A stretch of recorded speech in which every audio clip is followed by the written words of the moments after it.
अजीज बहनों भाइयों, जय मसीह की। मिरेकल ऑफ जीसस, ये मेरे चैनल का नाम है और आपका स्वागत करता हूं। मित्रों, आज मैं मत्ती रचित सुसमाचार उसके 15वें अध्याय और 29वें पद से आगे पढ़ना आरंभ करूंगा और इसको एक्सप्लेन करना चाहूंगा। मित्रों, 40 दिन 40 रात निराहार रहने के बाद खुदावन यीशु मसीह पर सामर्थ का आगाज हुआ और वो गलील को प्रचार प्रसार करने के लिए चले गए। सामरिया होते हुए गलील में वो एक झील के किनारे खड़े हैं। उस समय का वृतांत, उस समय का दृश्य मैं आपके सामने प्रस्तुत करता हूं। यीशु वहां से गलील की झील के पास आया और पहाड़ पर चढ़कर बैठ गया। तब भीड़ पर भीड़ उसके पास आई। वे अपने साथ लंगड़ों, अंधों, टूंडों और अन्य बहुत सी बीमारियों से ग्रसित लोग को लाए और उसके पांवों पर डाल दिया। और उसने यानी खुदावन यीशु मसीह ने उन सबको चंगा कर दिया। जब लोगों ने देखा कि गूंगे बोलते, लंगड़े चलते हैं, टूंडे चंगे होते हैं, अंधे देखते हैं, तो अचंभा करके कहने लगे, इस्राएल के परमेश्वर की बड़ाई हो। और इस्राएल के परमेश्वर की बड़ाई करते हैं वो। मित्रों, आज हमारे सामने दो चीज हैं। एक तो परमेश्वर के हाथ में जो कुछ है और दूसरा संसार के अधिपत्य शैतान के हाथ में जो कुछ है। उन दो चीजों का विश्लेषण करेंगे।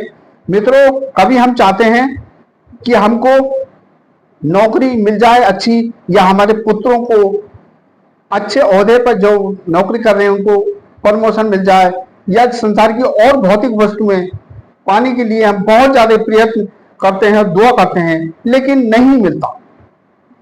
इसके अतिरिक्त हम भौतिक वस्तुओं को पाने के लिए होड़ में लगे रहते हैं और दुआ करते हैं और कहते हैं कि प्रभु हमें ये दिला दे, वो दिला दे, लेकिन नहीं होता ऐसे। तब हमारा जीवन क्या होता है, क्रुद्ध हो जाता है और परमेश्वर से हम दूर हो जाते हैं। मित्रों, यही हाल है आज के जीवन में। लेकिन याद रखिएगा, परमेश्वर के हाथ में जो कुछ है, परमेश्वर सब कुछ करने को तैयार है। मित्रों, सुलेमान बादशाह ने बड़े ध्यान से और बड़ी उससे समझ के द्वारा, जबकि वो इस्राएल राष्ट्र का सम्राट था और वो जानता था कि भौतिक वस्तुएं जो है ये संसार के अधिपति के पास है, इसलिए उसने 3 चीजें परमेश्वर से मांगी: ज्ञान, बुद्धि और समझ। और यदि आज हम परमेश्वर से कुछ सांसारिक वस्तुएं ना मांगकर, भौतिक वस्तुएं ना मांगकर, भाई ये 3 चीजें मांगे, ज्ञान, बुद्धि और समझ, उपवास के द्वारा, विश्वास के द्वारा, परमेश्वर के नजदीक रहते हुए इन चीजों की मांग करते हैं, तो प्रभु हमको ज्ञान, बुद्धि, समझ देता है और हम ज्ञान, बुद्धि, समझ के द्वारा संसार की हर चीजों को हासिल कर सकते हैं। और प्रभु हमको बुद्धि देता है, ज्ञान, समझ देगा, और उसी के आधार पर हम क्या कहते हैं, जयवंत होते हैं। और दूसरा पहलू यह है कि प्रभु हम हमारे ऊपर जो अपनी कृपा दृष्टि करता है, वो उसके हाथ में जो बहुत ही तेजी से वो हमारे लिए कार्य करता है, वो है आत्मा, प्राण और शरीर। इसमें प्रभु का पूरा अधिकार है। और प्रभु हमको, यदि हम बीमार या परेशान होते हैं तो दुआ करके देखिए, विश्वास करके देखिए, तुरंत सही हो जाएंगे। प्रभु के हाथ में ये बहुत तेजी से ये कार्य है। और प्रभु के इस कार्य को देखने के लिए हम इस अध्याय में देखते हैं कि लोग तमाम प्रकार की बीमारियों से ग्रसित लोग को लाते हैं और वो प्रभु उनको चंगा कर देता है। आज भी प्रभु चंगा करने को तैयार है। तमाम प्रकार की बीमारियां, मुसीबतें जो है, विश्वास से खुदावन यीशु मसीह के पास आइएगा तो वो तुरंत ही चंगा करेगा, क्योंकि शरीर, आत्मा, प्राण पर प्रभु बहुत तेजी से अपना आधिपत्य, अपना प्रभु का पूरा अधिकार है और शैतान उसमें कुछ नहीं कर सकता। यदि शैतान के द्वारा कोई बीमारी, परेशानी आती है और हम प्रभु से दुआ करते हैं तो वो सही हो जाती है।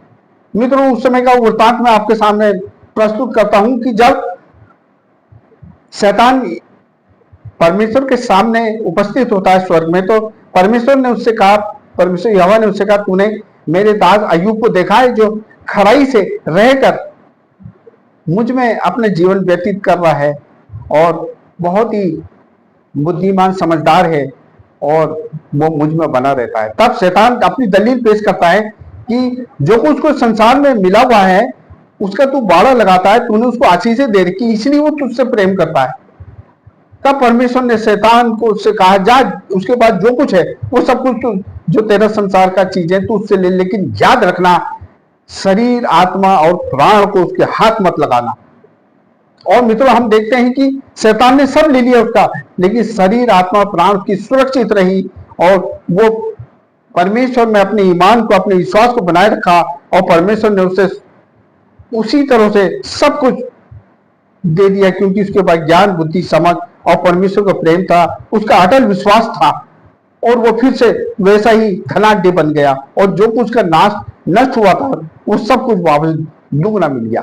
मित्रों, यही है कि हम क्या कहते हैं, विश्वास के द्वारा, प्रार्थना के द्वारा प्रभु में दुआ करते हैं किसी प्रकार की बीमारी के लिए, तो प्रभु हमको तुरंत चंगा करता है। लेकिन ज्ञान, बुद्धि और समझ के द्वारा जब हम संसार में कोई कार्य करते हैं तो उसमें हम सफल होते हैं, क्योंकि प्रभु के पास, प्रभु कहता है, तू ज्ञान, बुद्धि, समझ में तुझे देता हूं, इसके द्वारा तू जो संसार के अधिपति के नियम है उनको तू काट सकता है। उन नियमों के तहत, उन नियमों को मैं तुझको मैं न्याय दूंगा। और यदि हमारा ज्ञान, बुद्धि, समझ नहीं है तो हम तमाम प्रकार की प्रार्थना करते रहें कि हमारा कर्ज माफ हो जाए, हमारे को अच्छी नौकरी मिल जाए, हम धनधान्य हो, हमको रुपया पैसा और नहीं मिलेगा। जब तक कि हमारे पास ज्ञान, बुद्धि, समझ परमेश्वर के द्वारा प्राप्त नहीं होती है तो हमारे को कुछ भी नहीं मिलेगा। इसलिए मित्रों, याद रखिएगा, ये एक बहुत ही महत्वपूर्ण बात है कि हम जब दुआ प्रार्थना में रहें तो प्रभु से एक ही चीज मांगे, उपवास के द्वारा, प्रार्थना के द्वारा, कि प्रभु तू मुझे ज्ञान, बुद्धि और समझ दे। और मैंने अपने जीवन में यही देखा कि प्रभु ने मेरे को ज्ञान, जब मैं 16 साल का था और मैंने सारी अपनी सारी एजुकेशन प्राप्त कर लिया था, प्रभु से मैंने ज्ञान, बुद्धि, समझ मांगी, और प्रभु ने मेरे लिए जीवन भर के लिए रोटी, कपड़ा और मकान का इंतजाम कर दिया। इसलिए मित्रों, आज आपसे निवेदन है और आपसे आग्रह है कि आप प्रभु से ज्ञान, बुद्धि और समझ मांगे, और यदि कोई बीमारी, परेशानी है तो प्रभु से कहें, प्रभु तुरंत ही चंगा आज भी करेगा।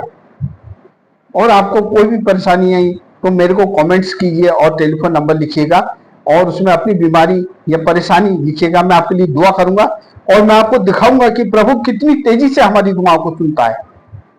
आप बीमार हैं, परेशान हैं, प्रभु आज ही चंगा करने को तैयार है, ज्ञान, बुद्धि, समझ भी देने को आज ही तैयार है।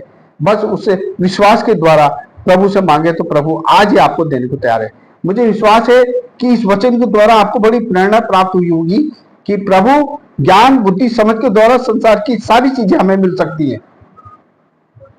और यदि हम बीमार और परेशान हैं तो प्रभु से विश्वास के द्वारा दुआ करेंगे तो प्रभु हमको चंगा करेगा। और यदि आप इस पर भी, यदि आप परेशान और मुसीबत में हैं और बीमारी किसी जो लाइलाज बीमारी जो जा ही नहीं रही है, तो आप मेरे को कमेंट्स कीजिए, टेलीफोन नंबर लिखिए, और मैं आपको प्रार्थना करके, आपको चंगा करके दिखाऊंगा कि प्रभु हमारी प्रार्थनाओं कितनी जल्दी सुनता है इस संबंध में। मुझे विश्वास है आज की इस वचन के द्वारा आपको बड़ी प्रेरणा प्राप्त हुई होगी, और आप इस वचन के अनुसार जरूर प्रभु पर विश्वास कीजिए और प्रभु आपके साथ हो। आमीन।